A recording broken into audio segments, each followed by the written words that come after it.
juniors, Mrs. O back here today.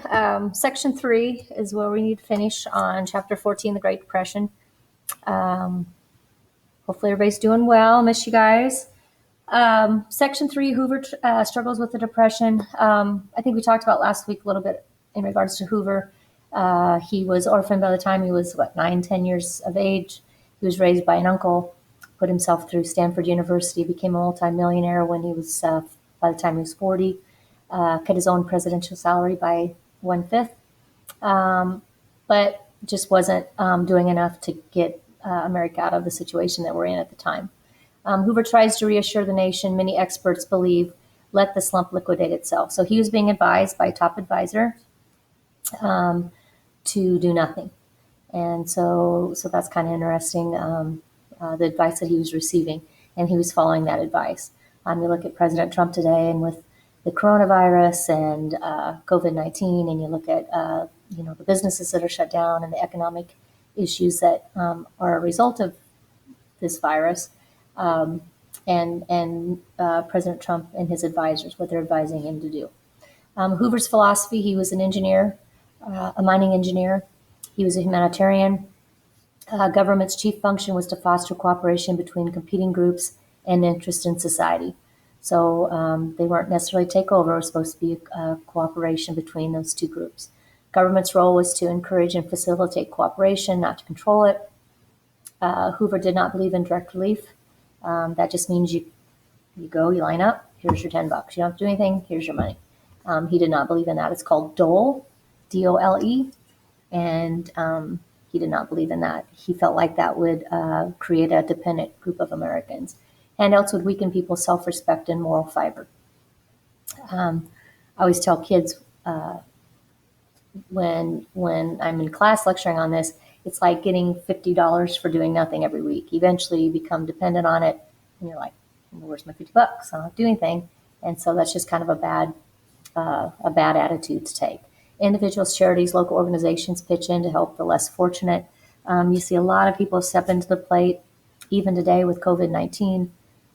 There's a lot of individuals step into the plate, school, local charities, state government, local government, federal government, individual organizations, businesses. Same thing was happening during this time period.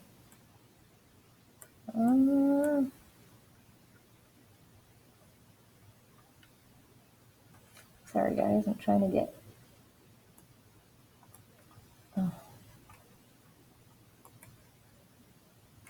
Oops.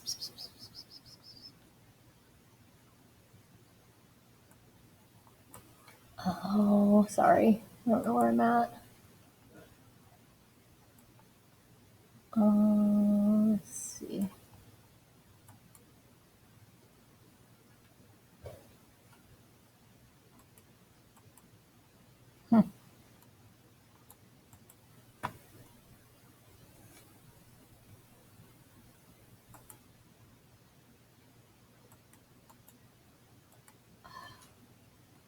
Oh, here we go. Sorry.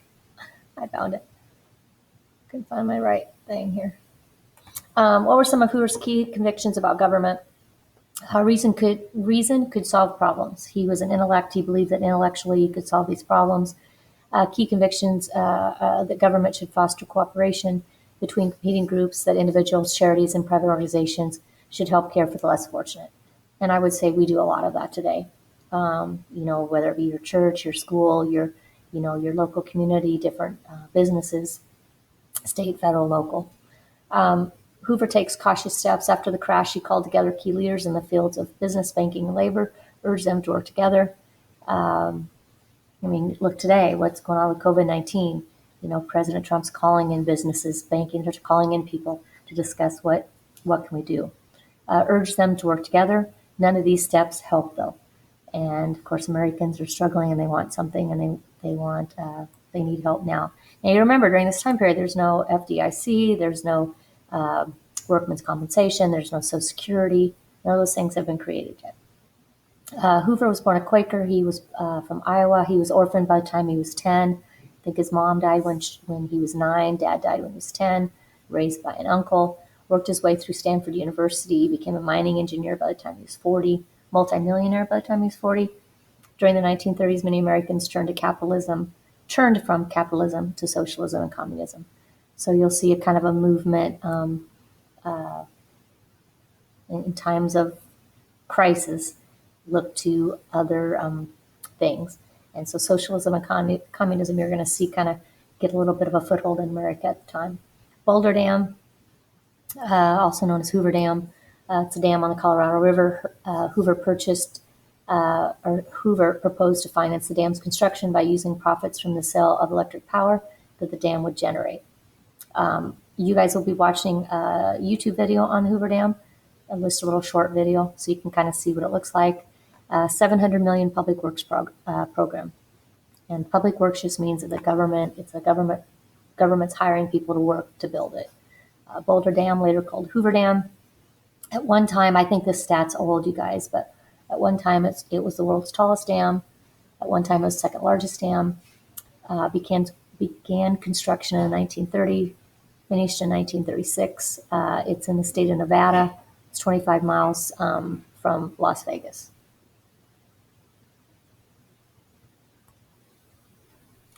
And Democrats win the 1930 congressional election. So you have your on-year and your off-year elections. On-year elections are during presidential elections. Off-year elections are during non-presidential elections. And it's more common than it is not for the president's party to lose seats during non-off-year elections. Democrats win, so Hoover's a Republican. And during the 1930 election, after 2 years in office, he's going to lose seats to the Democrats.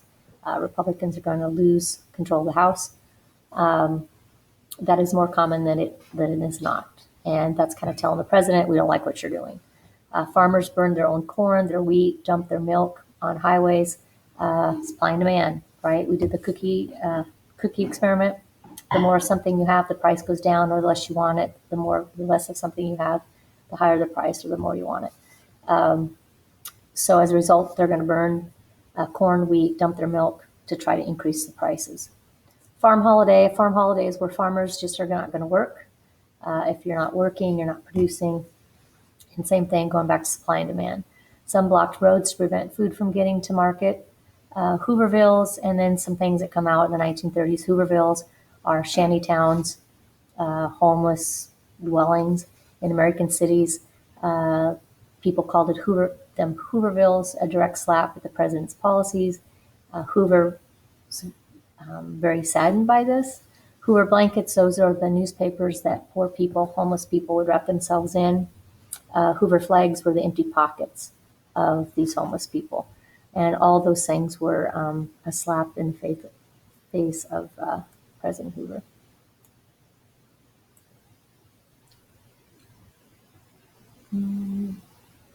Why do you think people blamed Hoover for the nation's difficulties?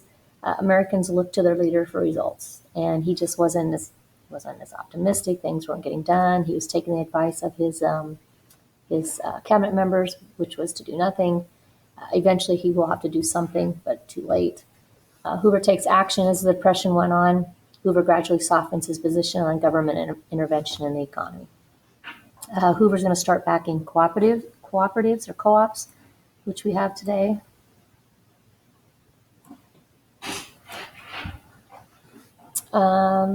As the Depression went on, Hoover gradually softened his position on government intervention. Why is she with that guy? Hoover takes action. As the Depression went on, Hoover gradually softens his position. He backed the creation of Federal Farm Board and organization of farm cooperatives. The idea is to raise crop prices by helping members to buy crops and keep them off the market temporarily until the prices rise. The Federal Home Loan Bank Act, you saw this during the Obama administration. We've seen it many times since then. They're going to lower mortgage rates for homeowners and allowed farmers to refinance their farm loans to avoid foreclosure.